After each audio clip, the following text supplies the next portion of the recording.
బట్టతలతో బాధపడుతున్నారా? ఆధునితనమైన పద్ధతిలో hair transplantation చేయబడును. Face clinic, Hyderabad.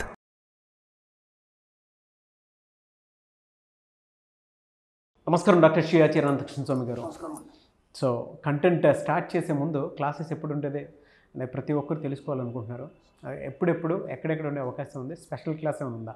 మే 28, 29, 30 ఉంటుంది. ఈ 3 రోజులు సెషన్స్ క్లాస్ గోవాలో ఉంటుంది. మే తర్వాత జూన్లో మనకు మళ్ళీ రెగ్యులర్ క్లాసెస్ ఉంటాయి. ఇప్పుడు మాత్రం ఏప్రిల్లో హైదరాబాద్ రెగ్యులర్ క్లాస్ ఉంది. ఎవ్రీ మంత్ రెగ్యులర్ క్లాస్ ఉంటుంది. మనకి 2nd జూన్ వచ్చి విజయవాడలో ఉంటుందండి. ఓకే. అలాగే 9th జూన్ వచ్చి అనంతపూర్లో ఉంటుంది. 23rd జూన్ వచ్చి వైజాగ్లో ఉంటుంది, విశాఖపట్నంలో. 30th జూన్ వచ్చి తిరుపతిలో ఉంటుంది. 7th జూలై మళ్ళీ రాజమండ్రిలో ఉంటుంది. ఈ విధంగా ఈ షెడ్యూల్లో తొందరగా మీరు ఎన్రోల్ చేసుకోండి.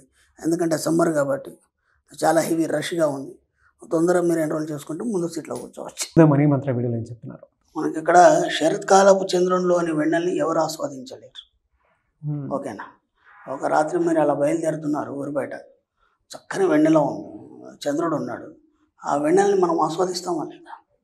ఓకే. అలాగే ఆ పక్క నుంచి ఒక మంచి సువాసన వచ్చింది పూల తోట నుంచి, దాన్ని ఆస్వాదిస్తామా లేదా? అవునా కదా? ఎవరు కాదనుకుంటారు దాన్ని, ఎంత బాగుంది అని చెప్పేసి. అంటే ప్రతిదీ మనం ఆస్వాదించడానికి మనం సమాయత్తం అయినప్పుడు దానికి తగ్గట్టుటువంటి రసాలు మన లోపల ఊరుతాయి. అర్థమైందా? అంటే ఏదైనా మనం ఆస్వాదించడానికి సిద్ధంగా ఉన్నప్పుడు దానికి తగ్గటువంటి రసాలు మన లోపల ఎంజైమ్స్ రిలీజ్ అవుతాయి. రసాలు అంటే ఎంజైమ్స్. ఎప్పుడైతే ఎంజైమ్స్ రిలీజ్ అవుతాయో వాటన్నింటినీ మీరు ఇంకా ఎక్కువ మొత్తంలో కోరుకోవడం అనేది జరుగుతుంది. అర్థమైందా? మీరు దానికి మీరు తగ్గట్టుగా రిసీవ్ చేసుకోవడానికి సిద్ధంగా ఉన్నప్పుడే విశ్వం ఏదైనా మీకు ఇవ్వడానికి సిద్ధంగా ఉంటుంది. ఓకేనా? ఇలా మీరు ప్రతిదాన్ని ఆస్వాదిస్తున్నారు అని అంటే మీ లోపల రసికుడు ఉన్నాడు అనమాట. ఓకేనా? రసికుడు అంటే అన్నింటిని ఆస్వాదించేవాడు. మనం దాన్ని ఇంకో రకంగా అర్థం చేసుకోవాలి. అర్థమైందా? కాబట్టి డబ్బు ఎవడికి కావాలి? రసికుడికే కావాలి. అంటే అన్ని ఆస్వాదించేవాడికి డబ్బు కావాలి. అర్థమైందా? అదేముంది ఇదేముంది ఏం చేస్తానులే అని అనుకున్న దగ్గర ఒక ₹1 పెట్టామనుకో, అవన్నీ ఎవడు మోసుకెళ్తాడు అంటాడు. ఆ బరువు కూడా మొయలేడు ఆ ₹1 బరువు. అర్థమైందా? చక్కగా డోర్ పెట్టుకొని పడుకుంటాడు. అంటే వాళ్ళ లోపల ఎలాంటి రసాలు లేవు. అర్థమైందా? ఇప్పుడు నీరసంగా ఉంటాడు వాడు. అర్థమైందా? నీరసంగా ఉంటాడు. కాబట్టి మనకు ఒకసారి ఇట్లానే చాగంటి కోటేశ్వరరావు గారు ఏదో ప్రయాణం చేస్తుంటే ఏదో చర్చ జరిగింది. చర్చ జరిగినప్పుడు ఏదో డిస్కషన్లో అది ఆరోగ్యానికి మంచిది, ఇది ఆరోగ్యం మంచిది అందరూ అంటున్నప్పుడు ఆయన అన్నాడంటే అన్నీ పాటించి ఎక్కువ రోజులు బతేకుంటే అన్నీ తినేసి హాయిగా చచ్చిపోతే బెస్ట్ కదా తొందరగా. ఎందుకంటే అన్నీ అనుభవించినప్పుడు అన్ని రసాలు పడతాయి. నీకు ప్రతిదీ ఒక ఆస్వాదన గుణం అనేది ఉన్నప్పుడు నువ్వు ఏదైనా సాధించగలవు. అర్థమైందా? కానీ ఏ రసాలు లేకుండా నీరసంగా ఉన్నప్పుడు అది లైఫ్ కాదు కదా. ఆయన చెప్పింది నిజమే కదా, తప్పేం కాదు కదా. కాబట్టి అన్నీ ఆస్వాదించాలన్నప్పుడు మీరు ఏం చేయాలి? అన్నింటినీ కోరుకోవాలి. అర్థమైందా? ఆస్వాదించాలన్నప్పుడు ఏం చేయాలి? మీరు అన్నీ కోరుకోవాలి. మన సబ్జెక్టులో ప్రతిదాన్ని ఆస్వాదించాలి. ఒక పసిపాప నవ్వుని, ఒక అందమైన పువ్వుని, వీటన్నిటిని కూడా ఆస్వాదించాలి కదా. పసిపాప నవ్వుని చూసి మనం చిత్కరించుకోం కదా. అందరూ చూసి ఒక గార్డెన్లో వెళ్తున్నాము, లేదా వాకింగ్ వెళ్తున్నాము, లేకపోతే ఎక్కడ పార్క్లో వెళ్తున్నాము. వెళ్తుంటే ఒక పసిపాప అమ్మ ఊళ్ళో ఉందనుకోండి, మనం వెనకాల ఉన్న చూసి చిన్న చిరునవ్వు నవ్వింది, జస్ట్ బుగ్గగిలుతామా లేదా? అవును. ఎలాంటి వాడైనా బుగ్గగిలుతాడు. బుగ్గగిల్లలే అంటే వాడు లోపల ఎలాంటి లేదనమాట, నీరసత్వం. అర్థమైందా? అని ఇట్లా ముఖం చూస్తే వెళ్ళిపోయినాడు అనుకో, ఏమనుకుంటాము మనం వాళ్ళని? అలాంటి వాళ్ళు కూడా చాలామంది ఉన్నారు. అంటే దాన్ని ఎలా ఆస్వాదించాలి? డబ్బు సంపాదించుకోవాలని ఎలా ఆస్వాదించాలి? దాన్ని ఎలా పుణికిపుచ్చుకోవాలి? దాని యొక్క ప్రతి ఒక్క క్షణాన్ని ఎలా అనుభవించాలి? అవన్నీ తెలియాలంటే నువ్వు ఒక కళాకారుడు అయి ఉండాలి. ఓకే?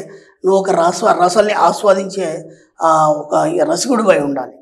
అయినప్పుడు మాత్రమే ప్రతి దాని మీద నీకు ఒక శ్రద్ధ, అలాగే దాన్ని అనుభవించాలనే ఒక ఆలోచన వస్తుంది. అలాంటి వాడే వీటన్నిటి కోసం ప్రయత్నం చేస్తాడు, డబ్బు సంపద ఐశ్వర్యం కోసం. ఓకేనా? కాబట్టి మీకు డబ్బు సంపద ఐశ్వర్యం కావాలంటే ముందు ఏం చేయాలి? దాన్ని ఆస్వాదించే గుణాన్ని ముందు అలవరుచుకోండి.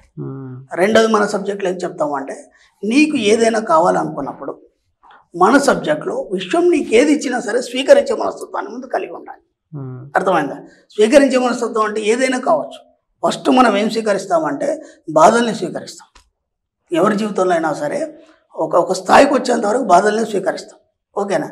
కానీ ఆ బాధలను రిజెక్ట్ చేస్తామనుకో ఎప్పటికీ బాధలు ఉండిపోతాయి. ఎందుకంటే ఇక్కడ సిద్ధాంతంలో ఇంకొక పాయింట్ ఏంటంటే, అది బాధ కావచ్చు, సుఖం కావచ్చు, ముందు దాన్ని స్వీకరించే మనస్తత్వం కలిగి ఉండాలి. అంటే ఒక పెయిన్ని నువ్వు భరించిన కూడా ఆ పెయిన్ ఎలా ఉంటుందో తెలుస్తుంది. ఓకేనా? ఆ పెయిన్ ఎలా ఉంటుందో నువ్వు భరించినప్పుడు ఆ పెయిన్ అనేది తెలియదు. కాబట్టి అది ఉన్న పలంగా నీకు షాక్ ఇస్తాడు. డాక్టర్స్ ఏం చెప్తారంటే నీకు ఒక బాడీలో ఒక పెయిన్ వచ్చింది అనుకోండి, ఆ పెయిన్ రావడం అనేది నీకు ఒక గుడ్ ఫీలింగ్. ఎందుకంటే ఆ పెయిన్ వస్తే నీకు అక్కడ ఏముందో అనేది తెలుస్తుంది. అప్పుడు నువ్వు డాక్టర్ దగ్గరికి వెళ్ళి చెకప్ చేయించుకుంటావు. ఒకవేళ నీకు ఆ పెయిన్ తెలియలేదు అనుకో, అది ఏదో డ్యామేజ్ అయిపోయింది అనుకో, అప్పుడు నువ్వే లాస్ అవుతావు కదా. కాబట్టి ముందు మన సబ్జెక్ట్లో స్టార్టింగ్లో, ఇప్పుడు కాదు మన సబ్జెక్ట్లో స్టార్టింగ్లో ఏదైనా సరే మనం అమ్మో నేను అది భరించలేను, అది నా వల్ల కాదు అనడానికి లేదు. ముందు దాన్ని భరించి దాని యొక్క అనుభవాన్ని నువ్వు ఎప్పుడైతే పొందుతావో అది ఇంకోసారి నీ జీవితంలో మళ్ళీ తిరిగి రాదు. ఎప్పుడో దాన్ని రిజెక్ట్ చేస్తావో మళ్ళీ వస్తుంది. కాబట్టి సబ్జెక్ట్లో ఏంటంటే స్టార్టింగ్లో అన్నీ భరించాలి, పెయిన్ భరించాలి, బాధలు భరించాలి, అవన్నీ భరించాలి. ఇక్కడ మనకి ఇప్పటిదాకా చెప్పుకున్న సబ్జెక్ట్లో ఇది కొద్దిగా వ్యతిరేకంగా రివర్స్గా అనిపిస్తుంది. కానీ డెప్త్గా పోయినప్పుడు ఈ సబ్జెక్టులు ఏంటంటే వాటిని కూడా నువ్వు స్వీకరించాలి. స్వీకరిస్తే దాని యొక్క అనుభవం అనేది నీకు వస్తుంది. కాబట్టి ఇంకోసారి నీ లైఫ్లో అది మళ్ళీ రిపీట్ కాదు. దీన్ని అనుభవించలేదనుకో అది రిపీట్ అవుతుంది. అర్థమవుతుంది? ఇప్పుడు నువ్వు అనుభవిస్తే నీకు అది రిపీట్ కాదు. కాబట్టి నువ్వేం చేయడానికి సిద్ధంగా ఉన్నావు? స్వీకరించడానికి సిద్ధంగా. ఎప్పుడైతే స్వీకరించే మనస్తత్వం కలిగిందో ఇవన్నీ ఆగిపోయి ఆ తర్వాత మంచి రావడం అనేది జరుగుతుంది. ఇప్పుడు ఈ స్వీకరించే మనస్తత్వం లేదు, అప్పుడు అది కూడా నువ్వు స్వీకరించలేవు కదా.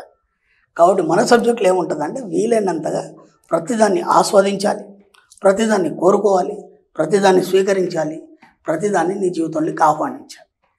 అప్పుడే అన్ని నువ్వు సంపూర్ణంగా పొందగలుగుతావు. అప్పుడే నీ జీవితంలో పరిపక్వత అనేది వస్తుంది. లేకపోతే మీరు వీటన్నిటి మీరు రిజెక్ట్ చేస్తూ పోయినారనుకోండి, మీరు మధ్యలోనే ఆగిపోతారు. ఏది పరిపూర్ణంగా సంపూర్ణంగా మీరు పొందలేరు. అది సబ్జెక్ట్. మీరు ఇందాక ఒక మాట అన్నారండి, అంటే మనం చిన్నపిల్లల్ని చూసినప్పుడు ఆటోమేటిక్గా కొంతమంది ముద్దు వస్తుంది, ఇంకొంతమందికి ఏంటంటే అరే మాకు కూడా పాప కానీ బాబు కానీ ఉంటే బాగుంది అనేటువంటి ఫీల్ డెఫినెట్గా. అది వేరు మళ్ళీ, అది ఇంకో దరిద్రం అంటారు చెప్తున్నా సబ్జెక్ట్లో. అదే అదే పిల్లలు అనేది సంతానం అనేది అది అది అది మెడికల్కి సంబంధించి. కాకపోతే ఒక పసిపాప నవ్వును చూసి బోసి నవ్వును చూసి ఎవరైనా ఆనందించాలి. ఆనందించలేదంటే వాడు లోపల ఎలాంటి రసాలు నీరసంగా ఉన్నాడు అని. ఒక అందమైన పువ్వును చూసి దాన్ని పట్టుకొని ఆస్వాదించాలి, ఆ సువాసనను ఆస్వాదించాలి. అవన్నీ ఉన్నవాడికే డబ్బు సంపద ఐశ్వర్యం అవసరము, అవన్నీ లేని వాడికి అవసరం లేదు, హాయిగా తినేసి పడుకోవచ్చు అని చెప్తున్నాను. ఏం అవసరం వాడికి దాన్ని ఆస్వాదించే గుణం లేనప్పుడు. కాబట్టి ఎవరికి అవసరం అంటే రసికుడికి అవసరం డబ్బు సంపద ఐశ్వర్యం. అంటే వీటన్నిటి వాడు ఆస్వాదిస్తాడు, అనుభవిస్తాడు. అవసరమైతే ఇంకా వాళ్ళకు కూడా వాడు సేవ చేయడానికి సిద్ధంగా ఉంటాడు. సేవ చేయడంలో కూడా ఆ యొక్క ఆనందాన్ని ఆస్వాదిస్తాడు వీడు. అర్థమవుతుందా? మీరు చూడండి, ఎప్పుడు మీరు తీసుకోవడం కాదు, మీరు వేరే వాళ్ళకి ఇచ్చి చూడండి. 10,000 ఏదైనా సమయం సమయంలో ఉన్నారు, ఏదైనా పరిస్థితుల్లో ఉన్నారు, ఒక్కసారి ఇచ్చి చూడండి. మీరు ఇంటికి వెళ్ళిన తర్వాత మీరు ఒంటరి ఉన్నప్పుడు మీకు తెలియకుండానే మీ మనసు ఎంత గర్వంగా ఫీల్ అవుతుంది. ఒక రోజు నేను ఒక ఫ్యామిలీని ఆదుకోగలిగాను, ఒక సిచ్యువేషన్ నేను డీల్ చేయగలిగాను, నేను ఇవ్వగలిగే స్థాయికి నేను వెళ్ళాను. మీకు మీరు వెళ్ళనుకున్నప్పుడు ఏదో గొప్ప ఫీల్ అవుతారు. దాన్ని మీరు ఆస్వాదించాలి. ఆస్వాదించినప్పుడు అంతకు ఎక్కువ రెట్టింపు స్థాయిలో మీరు ఇచ్చే స్థాయికి ఎదుగుతారు. అంటే ప్రతిదాన్ని స్వీకరించాలి. ఆస్వాదించినప్పుడు మన జీవితంలో డబ్బు సంపద ఐశ్వర్యం అనే విషయంలో మనం అంతకు రెట్టింపు ఎదుగుతామని చెప్పబడింది subject. Anyways thank you sir, thank you so much doctor Shri Anantakrishna Swami గారు. Thank you. సుమన్ టీవీలో మీ పర్సనల్ అండ్ బిజినెస్ ప్రమోషన్స్ కోసం కింది నెంబర్కి కాంటాక్ట్ చేయండి.